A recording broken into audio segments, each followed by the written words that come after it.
Welcome to The Explainer. Okay, today we are going to completely flip the script on how we view some of the most basic elements of our lives. We're talking human connection, marriage, and honestly, how we view our past failures. We're digging into some truly wild material today that challenges literally all those traditional metrics society's been feeding us for decades. So if you've ever felt kind of out of sync with what the world tells you relationships or success should look like, well, you're definitely going to want to stick around for this.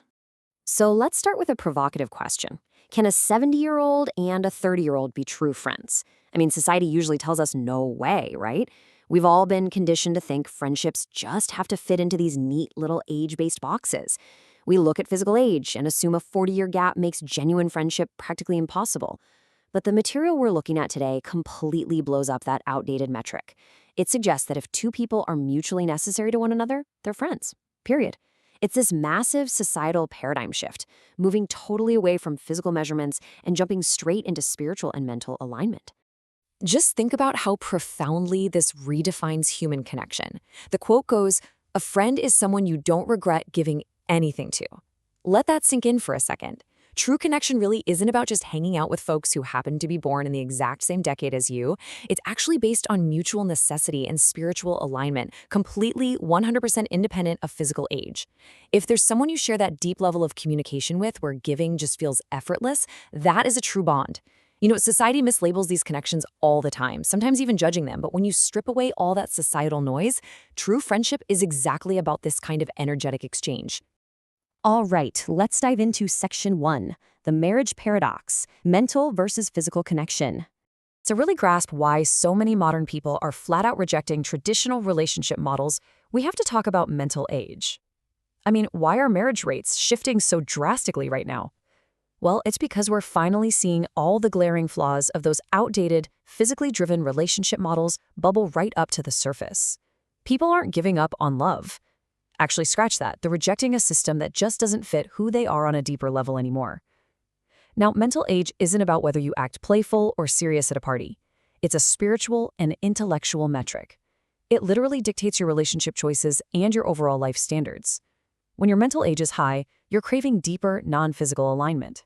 You aren't just looking for a roommate or someone who checks some basic physical boxes. A higher mental age demands spiritual synergy. You need a partner where you can exchange exactly what is mentally and spiritually necessary for both of you to grow. So the crux of it is that we're kind of caught right between two eras. The old standard was entirely based on physical requirements, right? Physical intimacy, finding someone exactly your age, and accumulating material wealth just to prove your worth as a partner.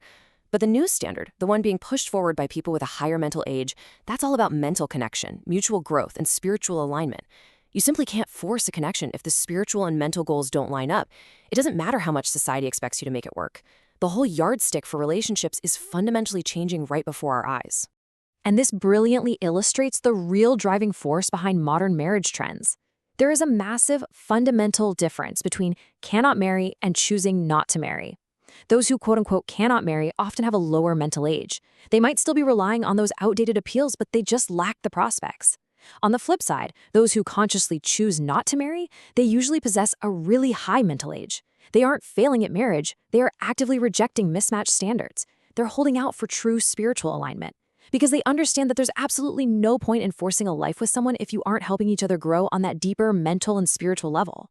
Let's make this super practical. Imagine someone living out in the countryside who says, "Hey, I have tens of thousands of acres of farmland, come marry me." Back in the day, under that old standard, that material wealth might have totally sealed the deal. But today? No way. That wealth is just not enough to win over a partner with a high mental age. That materialistic appeal really only works on someone operating at a lower mental age. If your spiritual maturity has outgrown those old metrics, a giant plot of farmland isn't going to convince you to tie your entire life to someone you just don't connect with mentally. Moving right along to Section 2, the grand reframe, failure as fuel for wisdom. Okay, so we've talked about relationships, but what about life as a whole? If you've ever felt like you failed at a relationship, a marriage, or even a career path based on traditional standards, this is going to be incredibly empowering. Human history, specifically everything prior to the year 2013, was essentially an era of experimentation. Nature designed this as a phase where we literally had to experiment, bump heads, and yes, fail. We were basically gathering raw data for humanity. Then, 2013 marks this pivotal turning point. Now, in this post-2013 era, our job isn't to just blindly experiment and fail anymore. Our new job is to take all those past failures, analyze why they happened, without pointing fingers, by the way, and produce absolute truth to guide the future. This completely flips the script on how we view our entire lives. Success, based on those old worldly standards, it's an illusion. You might look at someone with a massive house and say, wow, they succeeded. But honestly, none of us were truly living successful lives in the ultimate sense during that era. We were just living through a totally necessary period of societal experimentation. So if you've been constantly measuring yourself against those outdated yardsticks of success, you're kind of missing the point. The struggles, the divorces, the societal friction, they were all just a preliminary stage designed by nature to extract something infinitely more valuable. And that something is wisdom. There is such a highly empathetic, reassuring message embedded in all of this. The source material says, don't frown too much. Don't be too pained by it.